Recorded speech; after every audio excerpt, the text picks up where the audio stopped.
कि नीचे पटको तो एक बात की सावधानी रखना कहा कि सत्संग में पटकना और कई बार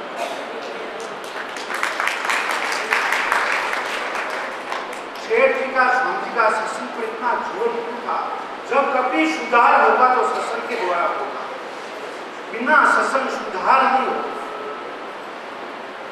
आप विचार करो स्वामी जी महाराज ने कितना लेखन लिखा है और सरल भाषा में लिखा है, और एक ही उद्देश्य है कि जीव का कल्याण कैसे हो। महाराज जी उठते बैठते, महाराज जी का जो उद्देश्य था वो जल्दी से जल्दी जीव का कल्याण कैसे हो, एक ही उद्देश्य, बड़ा विलक्षण।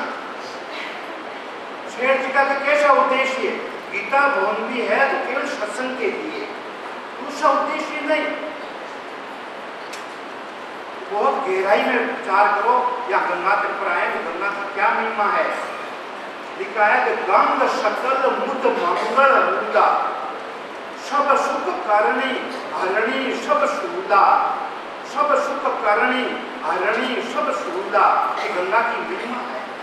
गंग सकल मुद मंगल मुदा, सब सुख करणी हरणी सब सुविधा, कई कई कोटि कथा प्रसंगा, राम विलोके गंग तरंगा, सच्ची में अनुजय प्रिय सुनाई, विपुत नदी में माँ अधिकाई।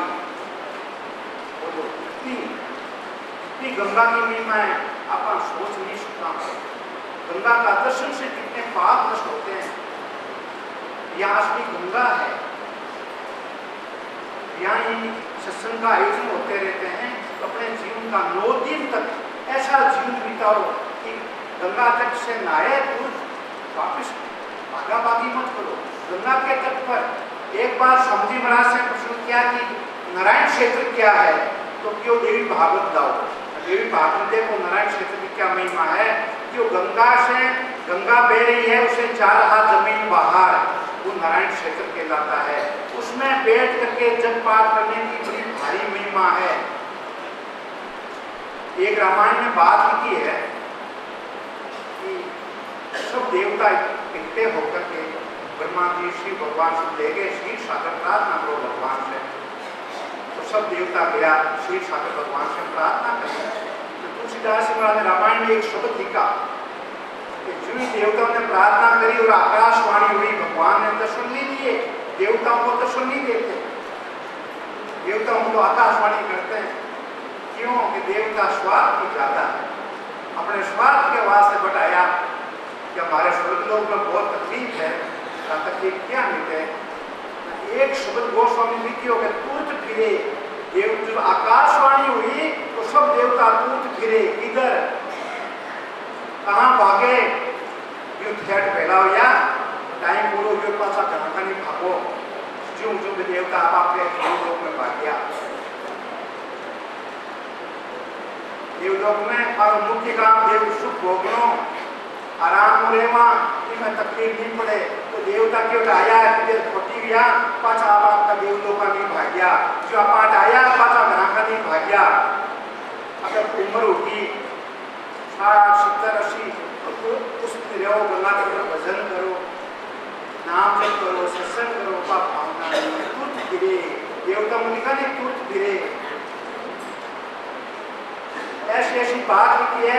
स्वामी जी महाराज के सामने कोई धनी आदमी आते नहीं, तो स्वामी जी महाराज एक शब्द बोलते, कैसे कष्ट किया, फिर तकलीफ क्या है, फिर सारा आराम घर छोड़ करके अटकियाँ आया, फिर तकलीफ क्या, तकलीफ करी।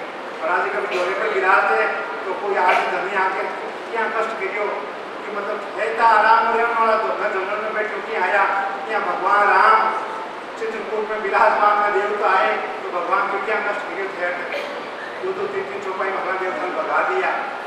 तो की बल आया कि दान पुण्य के बल से आए, और ऋषि मुनि किस पुण्य से आए, साधु के बल से आए, और धीर किस पुण्य से आए कि हमारे पास कोई बल नहीं है, न पुण्य का है न साधु का बल है।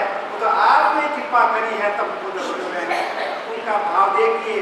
रामचरितमानस में एक बात बड़ी विलक्षण है। अयोध्या में भगवान को क्या मिला कि आंसू कीजिए शिशु लीला कुछ रोइए, और जनकपुर में क्या मिला कि पसीने की बूंदें, क्या मिला कि कांटे चुभे, भगवान के कांटे चुभे, सीता जी के लक्ष्मण के कई नहीं दिखा के उनके कांटे चुभे। और लंका में क्या मिला कि तीर मिला भाला। भगवान ने रावण देखा कि भगवान के साथ युद्ध करूं तो विभीषण पास में खड़ा था कि घर बेटी को पहले जा दूं, घर भेज दिया है विभीषण। तो जी उसने तीर मारा तो भगवान ने छेद दिया। तो भगवान अपना सब कष्ट देने के लिए तैयार है। भगवान कहते हैं मेरे पीछे चल दिया, आपका सब कष्ट मैंने ले लिया।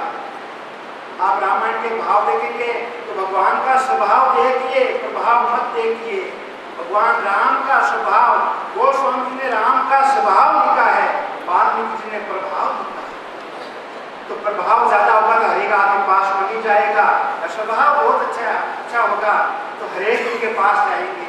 तो राम का स्वभाव देखिए कितना विलक्षण स्वभाव है। यही सार बात करनी है कि अपना स्वभाव सुधारो। सत्संग के द्वारा स्वभाव सुधारना चाहिए। आज संपत्ति की बहुत लड़ाई है, बेटे में, बाप बेटे में संपत्ति की लड़ाई हो रही है कि छोटी ले तो देवा बड़े में क्यों देवा या नहीं।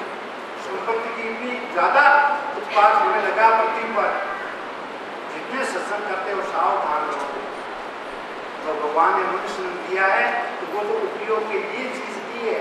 स्वामी महाराज ने कहा उपयोग के लिए चीज मिली है, शरीर है, संपत्ति सब उपयोग के लिए मिला है, लड़ाई के लिए नहीं मिला। उसका उपयोग करो, अच्छे से अच्छे काम में लगाओ।